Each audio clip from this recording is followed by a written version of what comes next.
Hey, welcome everybody. Sean O'Dell here. We are going to give everybody 2 minutes and we will get started in 2 minutes. So thank you for joining today and look forward to the dialogue.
All right, welcome everybody. My name is Sean O'Dell, and I want to welcome all of you to Nothing But Agility. I'm really excited about today's webinar and really roundtable and Q&A.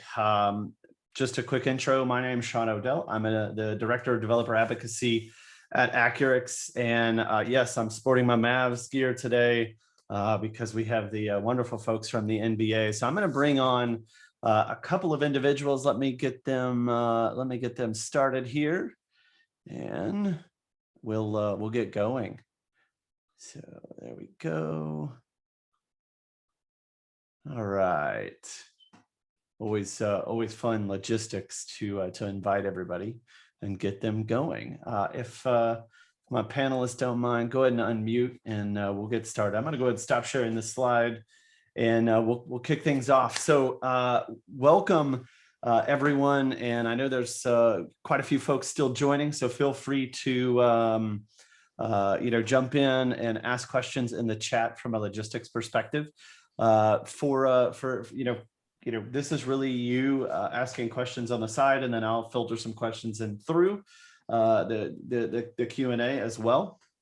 And we do have some questions that we're going to ask of our panelists. So panelists, let me introduce Atif. Atif, go ahead and introduce yourself, sir. Welcome. Thank you, Sean. Thank you for having me. Hello, everybody. By way of name, my name is Atif Butt. I am with the NBA. I've been with the NBA for about just a little bit over five years. Associate Vice President. I lead various vertical pillars in cybersecurity at the NBA, especially in today's context of conversation application security, DevSecOps, and then other areas which I oversee around is cyber threat intelligence and offensive security. And prior to my time at the NBA, spent considerable time at Tyco International, who's a government supplier of product in product and services. And over there, I held multiple roles in their internal audit, as well as governance, risk, and compliance roles. So just a little bit about myself, and happy to be part of today's conversation. Welcome, Atif, and glad to have you. Steve, welcome, sir. Hey, Sean, how are you? Good afternoon, everybody. My name is Steve Grossman. I am the Senior Vice President of Technology, Infrastructure, and Operations at the NBA. Been with the league office for the past 20 years or so. From a responsibility standpoint, I'm responsible for all NBA data centers, hypervisors, virtualization, storage, messaging, database administration, and pretty much anything that would encompass overall infrastructure inclusive of the global NBA networks. Awesome. And Steve, from what I understand, you had a part in the bubble. So as a consumer and somebody who was watching, well done to you and the team. It was fantastic. Thank you very much. And Om, why don't you go ahead and introduce yourself, sir? Yep. Thanks, Sean, for having me, and welcome everyone to our panel discussion today. My name is Om Mulchandani. I'm co-founder, CISO, and CTO at Accurix. I come from threat intelligence background, but my focus areas have been DevSecOps, and we do products to self-heal cloud-native infrastructures. And glad to be part of the panel today. Absolutely, and thanks for joining, Om. So we're going to go ahead and kick things off. We have a set of questions that we want to run through, which really focus on the success at the NBA around digital transformation. So I'm going to go ahead and kick it off, and I'll let the panelists take it from here. So the first question is, what initiated the digital transformation at the NBA? And really the move to the cloud, and kind of as a whole, what did it look like for the teams and the organization itself? I'll kick this one off. Steve, you want to take this first question?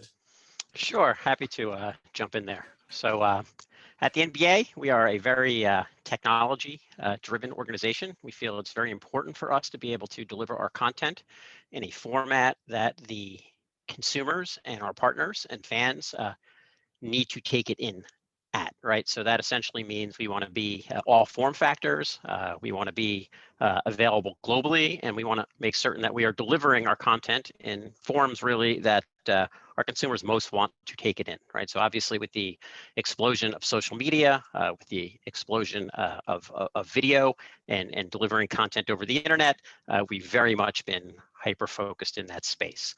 Our cloud journey itself actually started back pretty early, I would say, in the grand scope of when people actually started to spin things up within the cloud back in 2008. We pretty much started our AWS environment kind of with a credit card and a dream.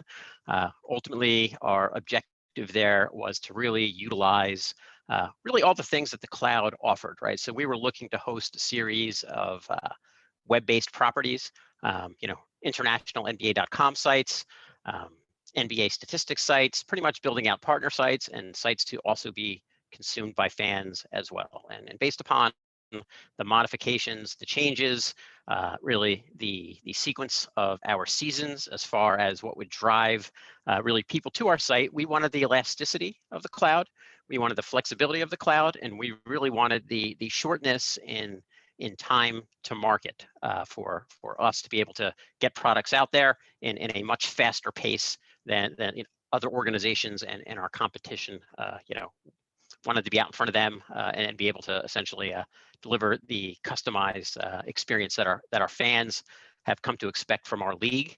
And what that really created for us on the technical side of things really was we had a legacy infrastructure, a legacy environment, which was existing on premises, and that continued to function in a way that it needed to. And we really worked kind of administratively, kind of the historical way that you did, especially back in 2008, when it came to AWS and working your way through the administrative console. And ultimately, what we really ended up with was two very disparate infrastructures, I would say, right? We had the infrastructure that we had built and we had supported to essentially maintain and manage our fan-facing and consumer-based properties. And then we had the legacy infrastructure, which we ran on premises.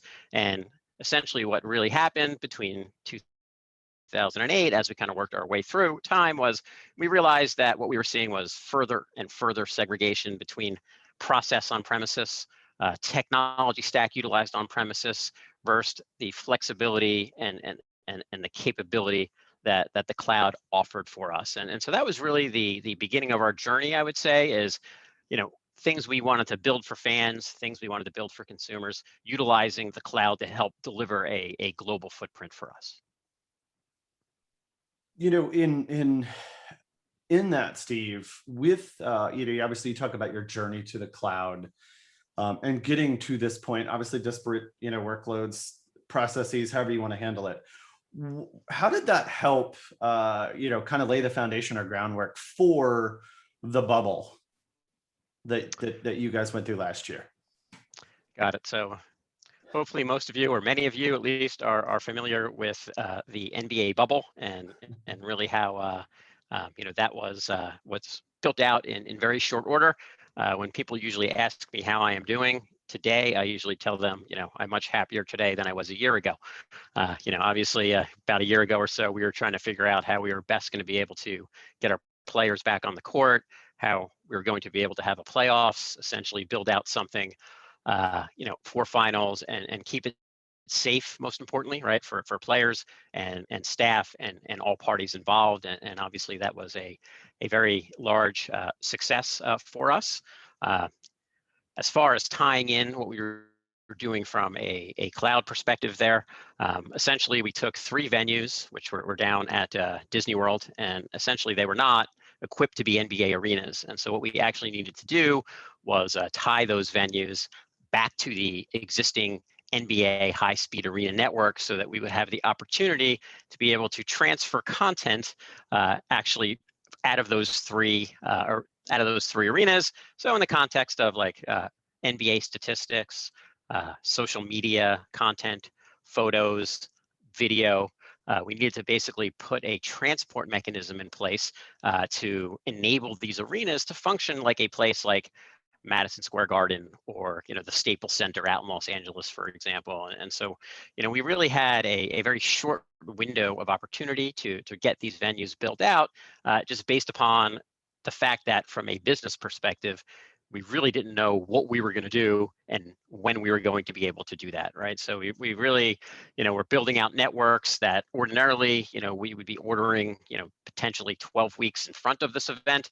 And, we were doing things trying to make stuff happen in about 10 days or so, right? And so the tie into the cloud essentially is we take the 3 venues, we tie them back into this high-speed arena network, bringing back 10 gig of connectivity back into our Secaucus plant, which essentially gives us the opportunity from a replay center perspective to give our replay teams the opportunity on challenged calls. In addition to that, of course, what we did is we fed all of this content from these 3 venues back through our plant in Secaucus, out our internet connectivity, and then ultimately out into the cloud for consumption. Sounds fair. And for me, I have said throughout the pandemic, there's going to be a lot of MBA studies that occur out of this, and this is just another case study, another opportunity to highlight really where technology transforms a business. So thanks for that, Steve. And once again, I can't say enough. I think it's fantastic what the team did. As both as a fan and as a technologist, so thank you for that. Let's transition to question number 2, and this is really geared towards security. So Atif, I'm gonna head this one your way, and then Naomi, you can probably jump in as well. But from your perspective, Atif, what did it look like to bring together development, security, and ops to make the transformation, the digital transformation at the NBA successful? And if you can, what are some of the barriers and points of friction that needed to be overcome with this entire transformation? Thank you, Sean. Appreciate the question. I think for us, when we talk about that journey for us, right, the evolution of really going towards DevSecOps, in terms of some of the success that has helped us along the way in our respective journeys, really, you mentioned a couple of teams, right? DevOps, development team, security team, operations team, right? It's really making sure that there's tight and really good communication between these teams, right? I think we've heard this term before, right? Over communicate. I think that over communication is definitely a key in terms of success, right? Technology is technology, right? Whether we talk about in any different capacity, but communication, to be able to bring these different functional groups together and have them work in harmony and synergy. I think there's lots of communication that's needed, and I think over communication certainly, I would say, is understated. And then the other thing I would really kind of emphasize is really from a success perspective is really take baby steps. Once the plumbing, what I call the plumbing and the electrical is in place, the tooling is deployed, the integration is in place, right? You really need to take some baby steps in terms of what are some of the key milestones as we move towards that CI/CD DevSecOps type of a conclusion. So for us, obviously, that was again baby steps. Let's get the plumbing in place. Let's make sure, okay, what is our initial scanning data is telling us. Let's look at the data from only monitor modes, so we have some visibility in terms of the code that's going out to the cloud, and then slowly we transition towards a block prevent mode, right? So gives us that level of, okay, from a security perspective, that bad code is not going in to begin with. But again, it was just more of an evolution. Just take it in terms of chunks and as you develop some key milestones. I think the last point I'll talk about from a success perspective, then I'll talk a little bit about some of the maybe some challenges, something to be mindful of is really around just have a bucket load of patience. Because at the end of the day, we are talking about different functional teams, right? And just making sure, right?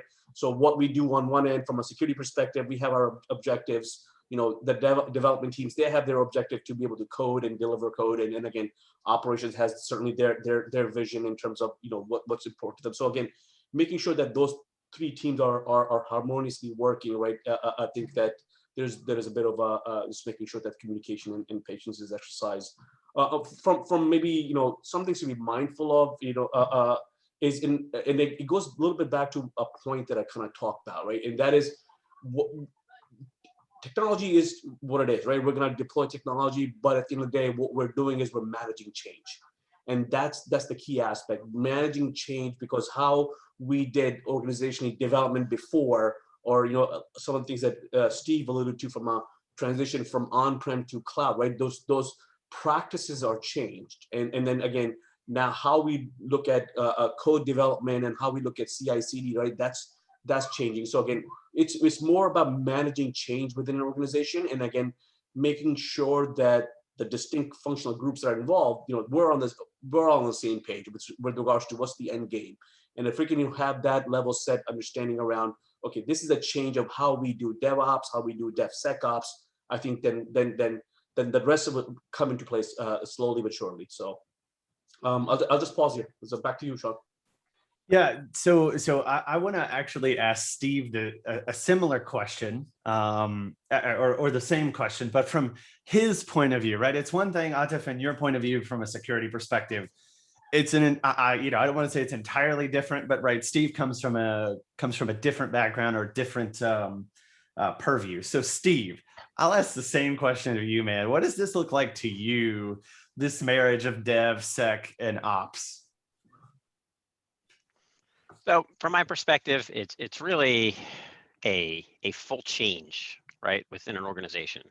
You're dealing with the technical aspects of building out CI/CD pipelines, right, while you're also taking a look at what your legacy processes were from a production perspective, right? Even just moving from content or code from dev to QA to prod, for example, right? And sort of how that was handled within a legacy way, right? And so that's a lot of really, what's been happening, on premises, even in the context of, at the database level.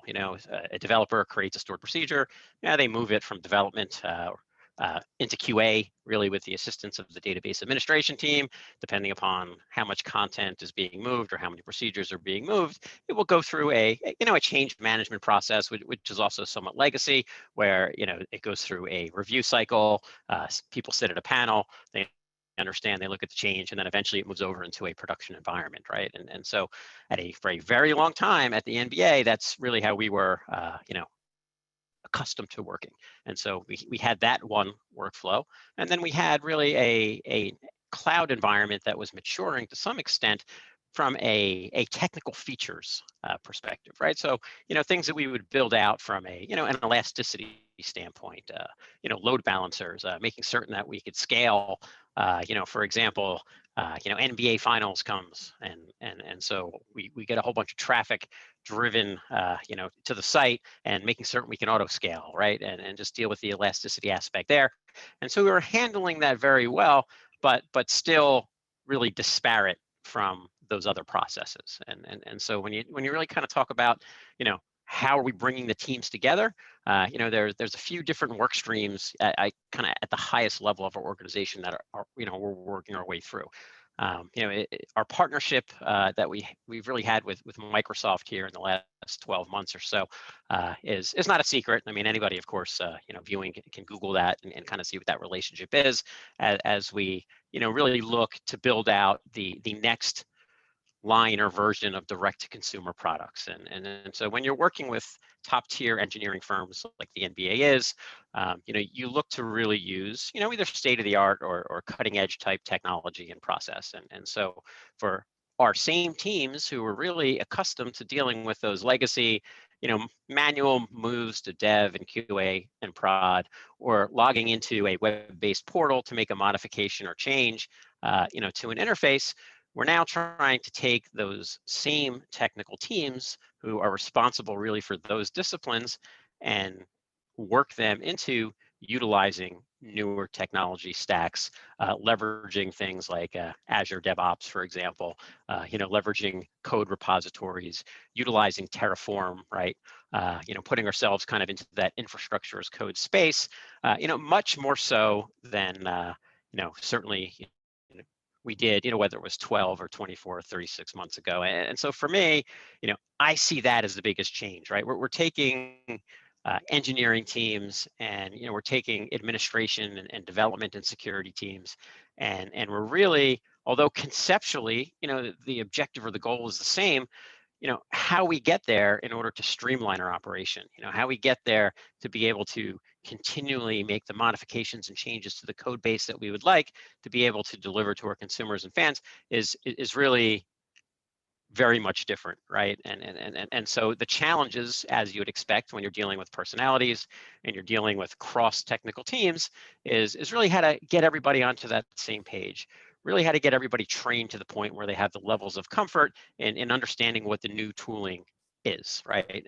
And so that to me is, for organizations like ours that have obviously been, in existence for many years, is really taking a look at your existing monolithic application stack, and then taking a look at your newer microservices based stack, and then really figuring out how to take those steps so you could move the technology forward, so that you could move the business forward while beginning to really blend and integrate those lines, right? And so for me, and I know for Atif and his team as well, we spent a lot of time really getting people integrated on all three sides of this fence, to really, get them comfortable working in this new format. And it's ongoing, it's a challenge.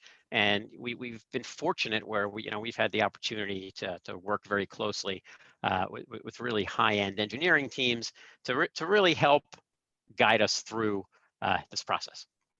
Fair. People, process, technology, and a lot of people process. That's what I've always said about this. And technology can only get you so far. And the beauty is, it sounds like, obviously from our perspective, working with the both of you and the team at the NBA, this is definitely something we see And I could say as a consumer on the other end, watching and seeing and going through, as a consumer of obviously the NBA, I can see that as well. And so it definitely helps me out when I get to purchase something or watch something. So this helps me transition to my next question. And knowing that the NBA is a global organization, global impact, really, the entire globe felt the effects of the pandemic.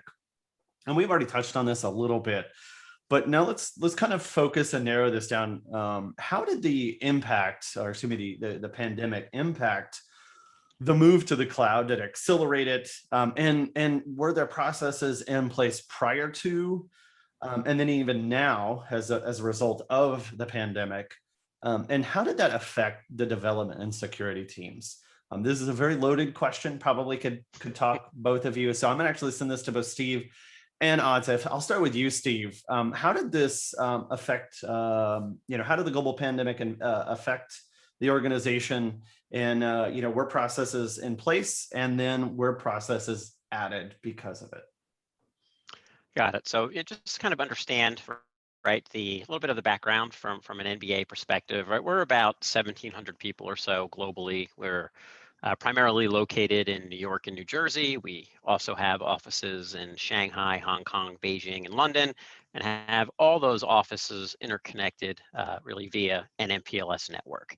And so for us, how did the pandemic impact us?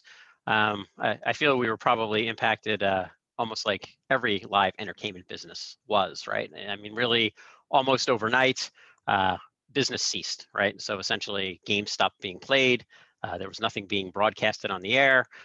We had commitments to broadcasters that we were unable to meet. We had commitments with partners that we were really unable to meet.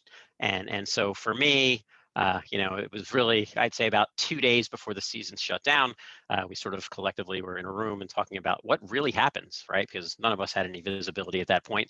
If a player contracts COVID, what is our approach? What are we doing? And what can we do? And obviously, decisions needed to be made considerably, at levels of the organization considerably higher than my own.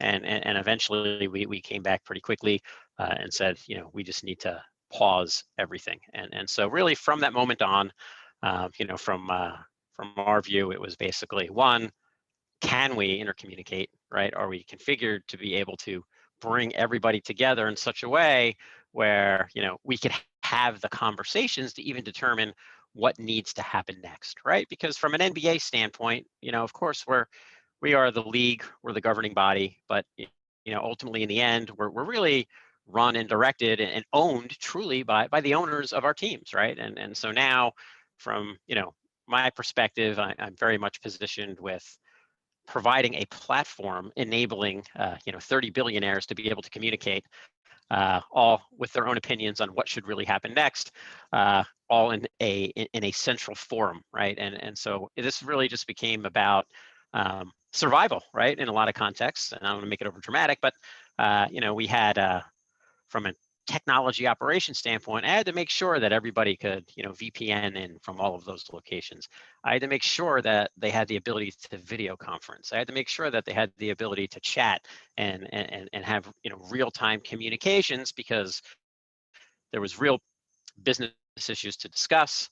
And the reality is that people's patience were thin, right? I mean, we need to talk about what we need to talk about, and my video conferencing solution better work, and my VPN solution better work, and I better have access to all of my files, or someone's going to be really unhappy really fast. And so to me, that was kind of the initial reaction, right? And kind of the scramble. Let's make sure that everybody can work. Let's make sure that everybody is jumping on video conferencing. Let's make sure that everybody has access to all the content that they need to do their jobs, and kind of on an interesting or even somewhat comical note is, we're a very diverse organization, right? We have a retail store that we run, we have an online store that we run, we have a television network that we run, and constant live events, right? I mean, there's the finals, there's the All-Star games, there's global games, right, under normal circumstances that we run. There's the summer league, right? For those that are fans, I mean, it is literally 24/7, right? Content all of the time. And really, so in that regard, it's, how do you keep the business moving? How do we begin to get all of these how do we begin to get, all of these events and these kind of things back on track so that we can work with the level of normalcy? And, to the NBA's credit, to our leadership's credit, step one was really right in front of you, get everybody communicating, right? But what really step two became about was, how do we make our partners happy, right? Kind of this virtual background here is very much about the virtual fans, right? And we partnered again all over the internet. There's no secrets here. You can Google that, but we built this in conjunction with Microsoft, and so for me, it's a technology challenge, right? It's building out Hyper-V clusters.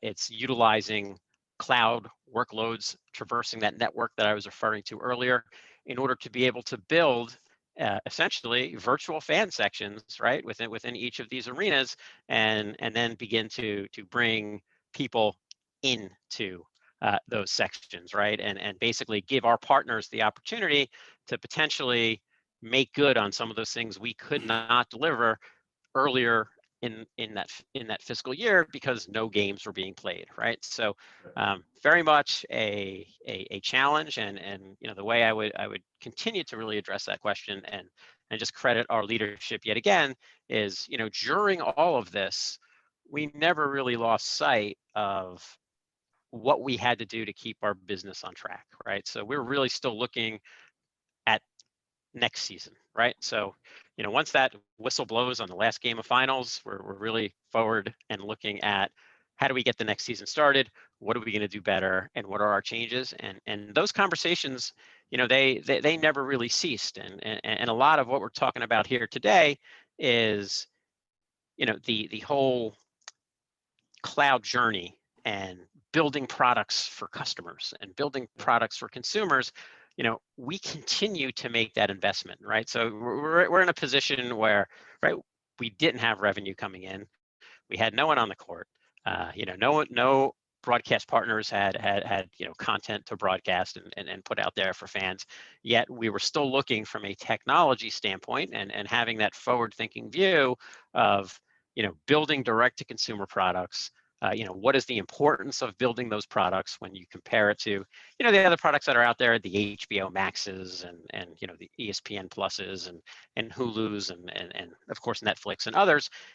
How do we continue to push ourselves toward, that marketplace, right? And we're doing that today, really by investing in these technologies with Microsoft, and we've continued to work through really the pandemic and kind of to where we are today to begin to work our way toward really a multi-year journey to bring ourselves into a place where we are delivering still, I'll say, cutting edge technical solutions for our consumers and fans.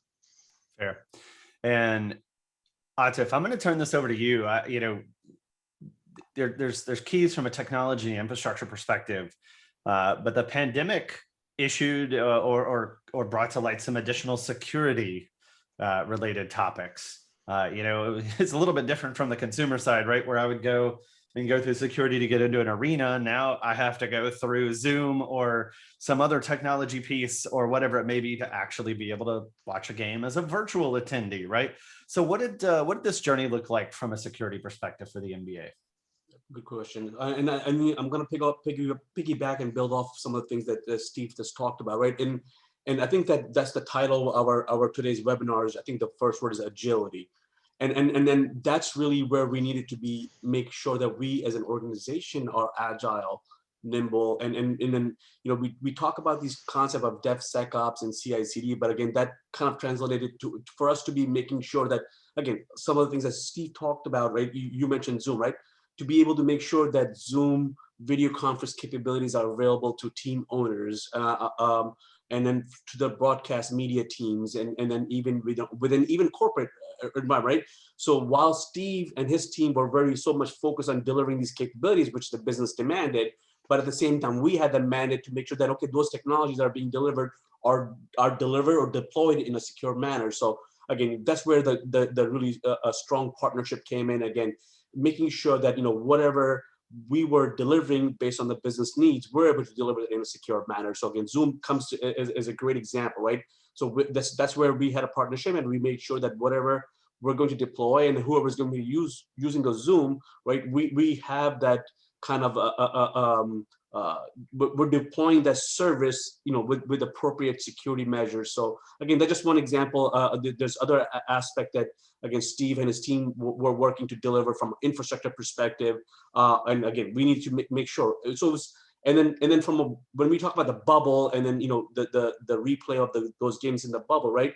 Whenever there's an event, there's infrastructure team, which includes a NOC and the infrastructure and so forth, right? And then security is hand in hand whenever an event is put together, whether it's the All-Star game or the playoffs game, right? For us, this was not any different in terms of this is an event, but what different was really the timing aspect of it. And we just really needed to make sure that, the checks and balances from a physical security perspective, logical security spanning over the network, or some of the new technologies that we're deploying to support the games at the bubble, right? We're able to do that in a timely manner. And again, just to echo off of Steve's point, right? These delivery of services were really, that had a very time sensitive demand to us. So as for us to make sure that we're able to enable the business and deliver those services and meet our commitments in a timely manner, that was really key. Very fair. So, I want to ask this question of you, man. Obviously you're not a member of the NBA, but you've been working with the NBA, and really just from an industry perspective, what are some of the ways that the pandemic has impacted? I've heard things like infrastructure, both from Steve and Atif. So I'm going to go ahead and introduce kind of the buzzword. Infrastructure as code. And so from your perspective, not only with the NBA, but really just in general in the industry, what are some of the things that have been impacted by the pandemic, or just with the shift of DevSecOps in kind of the current model? Right. Look, from pandemic perspective and its impact on technology, what we have been able to observe, working with various different industry leaders, is that the push for automation, collaboration kind of has now taken it up, right? Industry has identified that automation is not just for productivity anymore now. It's a need of an hour for meeting the requirements and the challenges that pandemic kind of situations have posed in front of us. So infrastructure as code initially was a technology designed for adopting agile provisioning processes for cloud environments. But very soon what we are seeing now is that it has also become a technology to push your change management strategy for your infrastructure, for your cloud infrastructures specifically. So not only it's a technology now to achieve automation, but also organizations want to treat infrastructure as code as single source of truth for change management, essentially to adopt the immutable strategy, right? So if you don't want anybody to be making changes to your runtime without proper checks and balances and approvals, one of the ways you can push that strategy is through infrastructure as code. Of course, it was an easy statement for me to make, but not that easy for organizations to reach to that level of maturity. At least I think it's going to take some time for the industry to reach to that level. But that's where I think the industry is going from infrastructure as code point of view. Interestingly, infrastructure as code also has presented a big opportunity to reduce the cost of doing security. So because all your cloud infrastructures can be declaratively defined in code, even before they are built, you would be able to get the opportunity to analyze that code and determine what kind of security challenges you would have otherwise had in your runtime environment. So this is a very good strategy to, first of all, detect security challenges early, and also to reduce your cost of remediation. Because if your environment has not yet built and it is still in the code, then there is a better opportunity you have to fix it. And also the mean time to remediation is another thing that you get an opportunity to reduce that. Now, mind you, mean time to remediation is the primary culprit behind breaches. Yes, A lot of security analysts, blame onto the vulnerabilities and misconfigurations and security problems as the cause of breaches. I don't do that per se because, vulnerabilities are forever here to stay. You can fix 10 today, there will be 20 tomorrow. What, in my opinion, is the primary cause of breach is the mean time to remediation. From the time you have identified the vulnerability and how much time you took to fix it or to take an action upon it.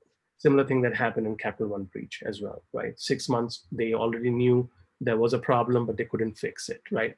Maybe the detection happened late, but mean time to remediation is a critical aspect in order to protect yourself from breaches. As I said, you could detect 10 vulnerabilities today, you will fix them, you will find 100 more tomorrow, right? So these are the opportunities that infrastructure as code has presented to the industry. I would say the scale has still to be achieved, and the maturity levels have still to be achieved in the DevSecOps world to fully adopt infrastructure as code and make it a full tight integration and pipeline-based mechanisms. We are 6 to 12 months away, I would say, to achieve that level in the industry where infrastructure as code is going to become a de facto method to do security early in the development life cycle.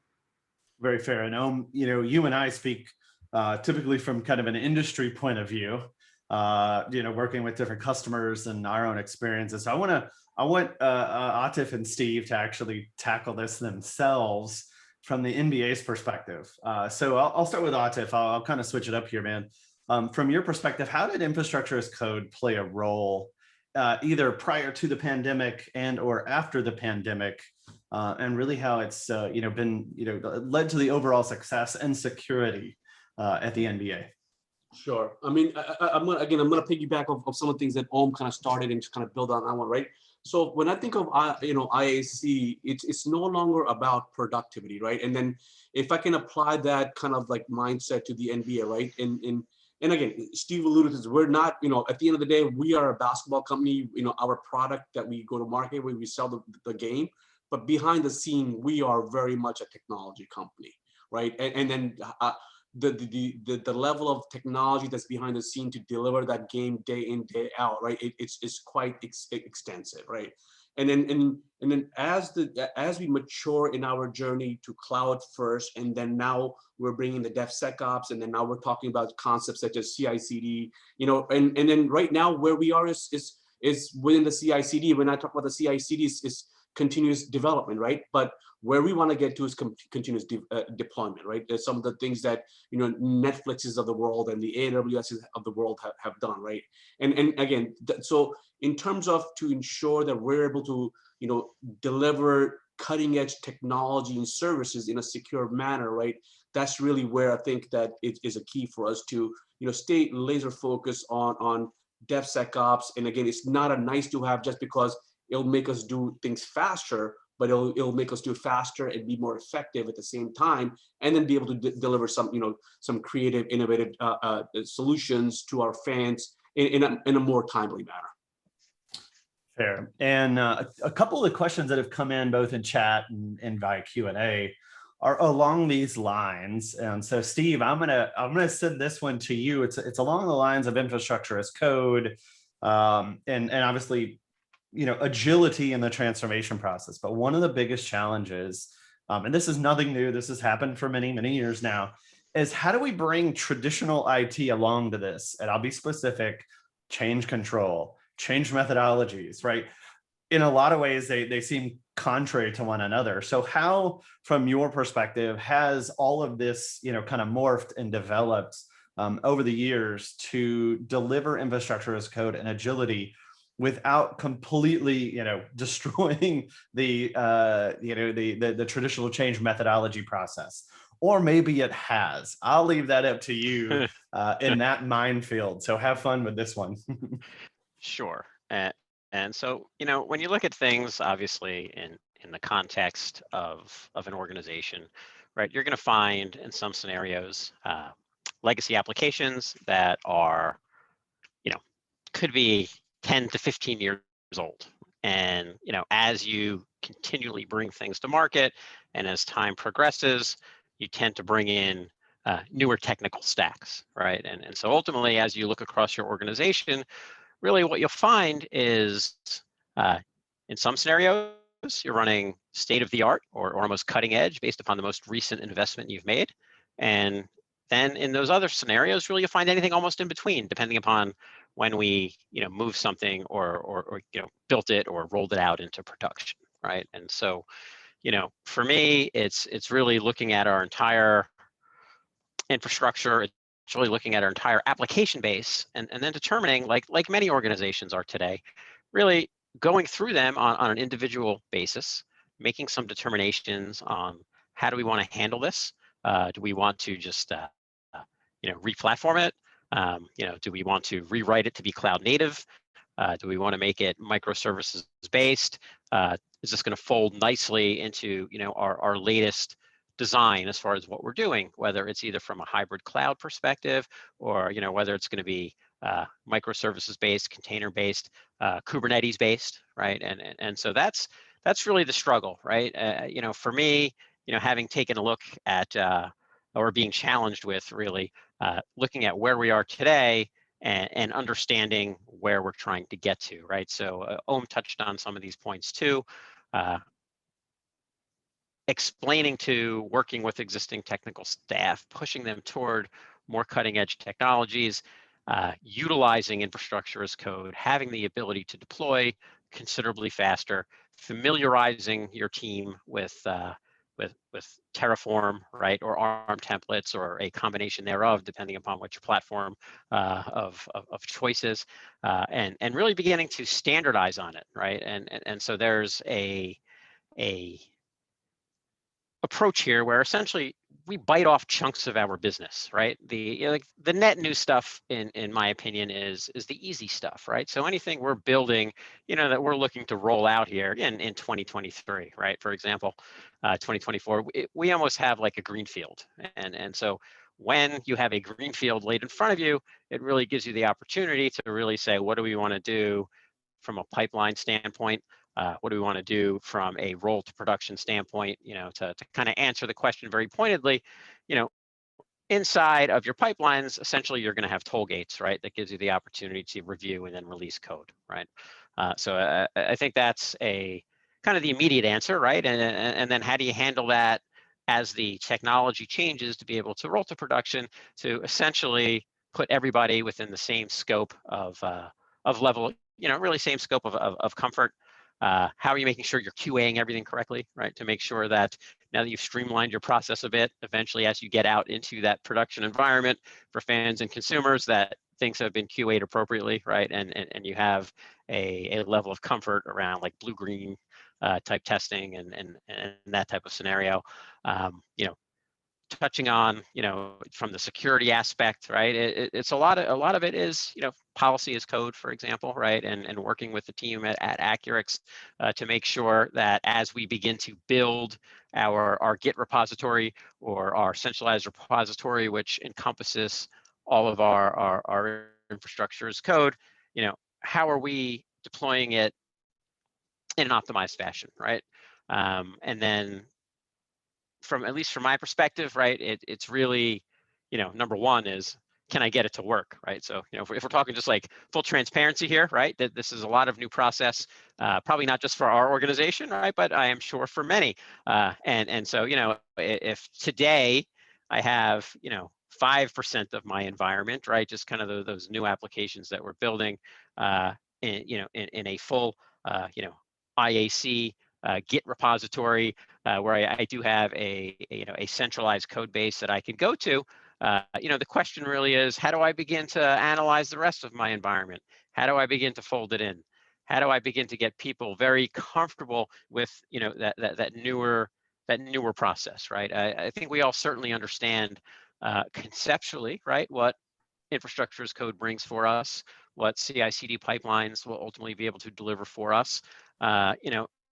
If you look at things, along the lines of GitOps and that kind of stuff, and kind of that utopian place where organizations are trying to bring themselves, and then how far off are we from that mark, and what are really the things we would need to do in order to get ourselves to that place.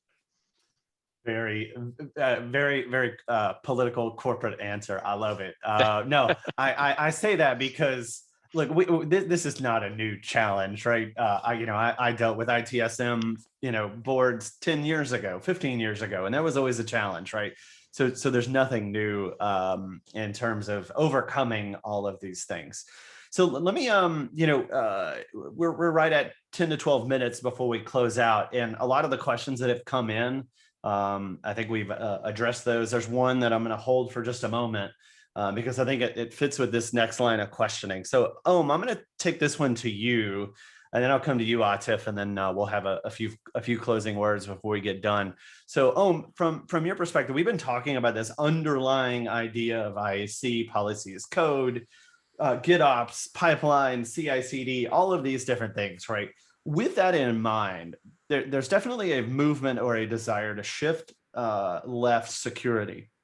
And so how is this differed from, app security, and kind of what is the difference there between the two? And I think this actually helps solve a little bit of that ITSM conversation as well. So if you don't mind taking that one. So Sean, if you notice, how the shift left movement that has been happening in security industry has kind of traveled. There's a lot of shift left that has already happened in the AppSec space, application security space.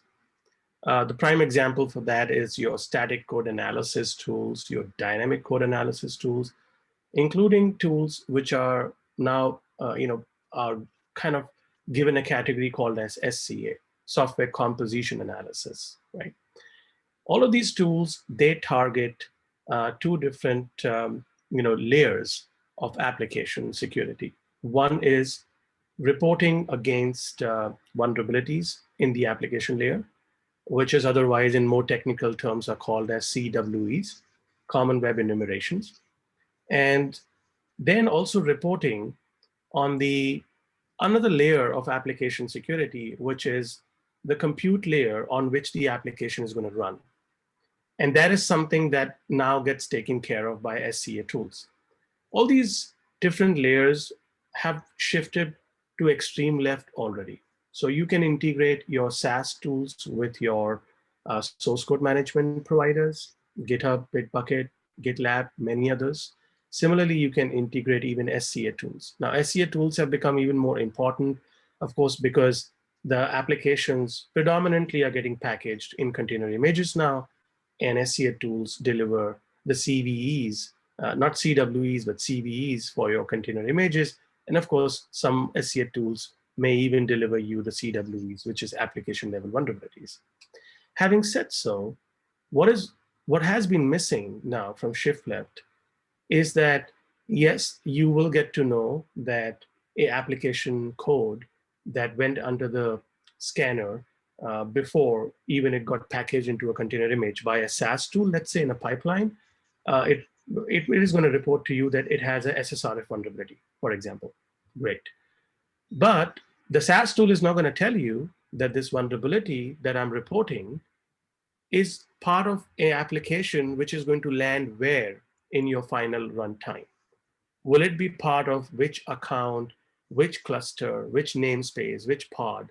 SaaS tool doesn't know any of these things and they don't care, right? They just work on the application security layer.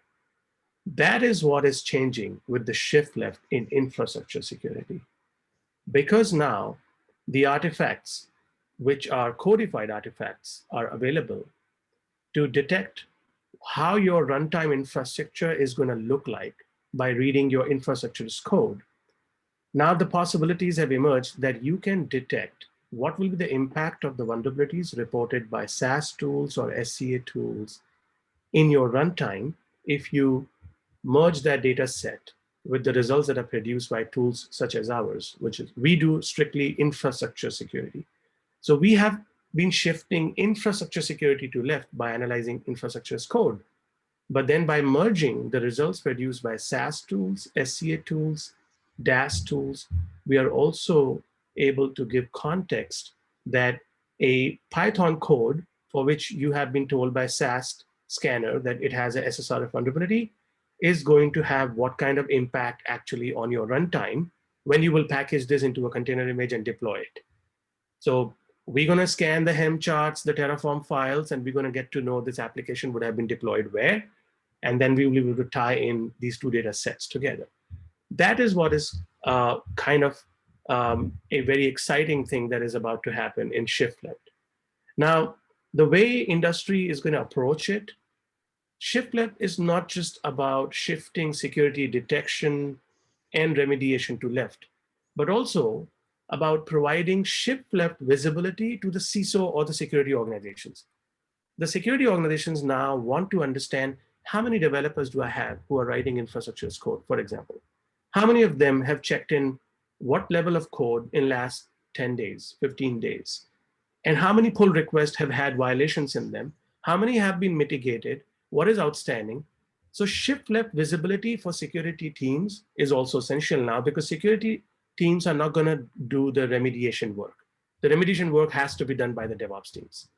That is what is going to be a big nuance, which is going to get addressed in the new shift left that we're going to see. You did add an interesting word into the mix, GitOps. It's a challenge in its own, how the GitOps solves a lot of problems, but it introduces certain new problems as well. It solves the problem of operations, but it increases the speed of deployment to such an extent that there's almost no time left now not to do security in dev time. If you will rely to do security only in runtime in GitOps, you have to do runtime security. It is too late. So GitOps presents its own challenges. I'm not going to take too much of time on that, but it is interesting with shift left and with GitOps, how industry is going to evolve and is going to adjust, for the governance and for the visibility perspective of security. Thanks, and I've got right at 4 minutes, so I'm going to do some rapid fire for both Atif and Steve. From the security perspective, Atif, and this is a question from Mark. He says, what was the heaviest lift under the security tower that needed to be overcome in launching the bubble? And I'll give you 60 seconds. I think the biggest challenge was really just speed and agility, making sure that we are in lock and step. Well, in Spare we are, but in terms of making sure that we're able to deliver the needed solution to be able to put the bubble up, to be able to have the games up in a secure manner.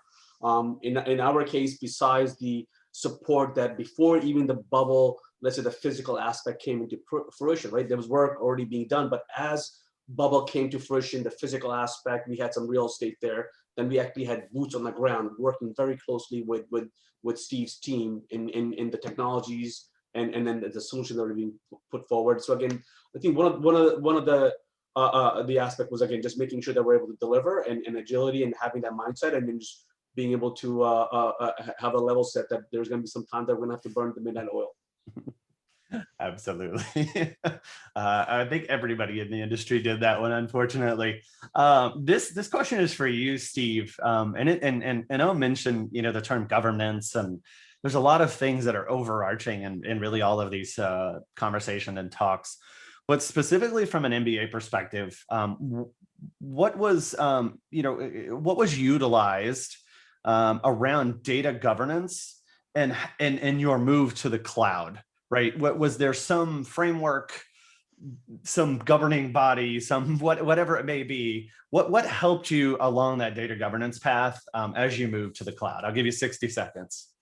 Got it. So really from a data governance standpoint, there was a lot of thought process initially into what we would actually be willing to put out into the cloud, right? And so from a data security perspective, the thought process was, if we were taking things like NBA statistics, or we were taking things around standings, things that were really fully available, really out on the internet, maybe not even necessarily within our own site, right? So if you were to go to ESPN.com or a partner site or whatever it might have been, then the that content was accessible. And so a lot of thought really went into making certain from a data governance perspective, those things that we felt around like PII, the types of things from a classification perspective that maybe initially didn't belong out in the cloud, it didn't get to the cloud, right? And so that was really a strategy of ours for if something was proprietary, or if something was I think of like the NBA's player contract management system, for example, right? These things are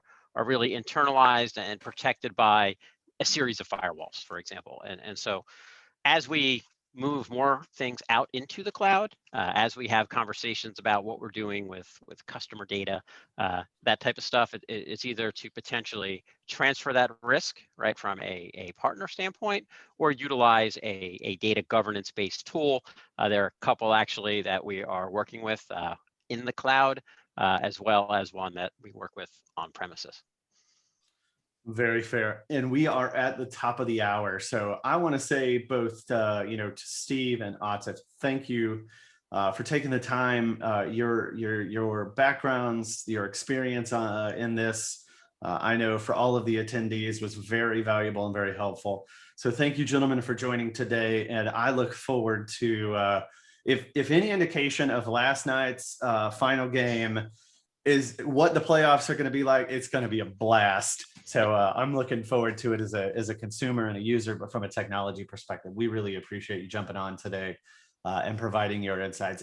Thank you as well. I know you and Steve have been working, kind of hand in hand, doing a lot of things together for the NBA. And we're really just excited about what you're doing and the impact it's having on the industry. So gentlemen, thank you all. And with that, my name is Sean O'Dell, and we really appreciate everybody attending today. Have a good one and enjoy your, hopefully, summers, and may they be pandemic free. Thanks, everybody. Thanks for having us. Thanks, everybody. Bye. Cheers. Bye.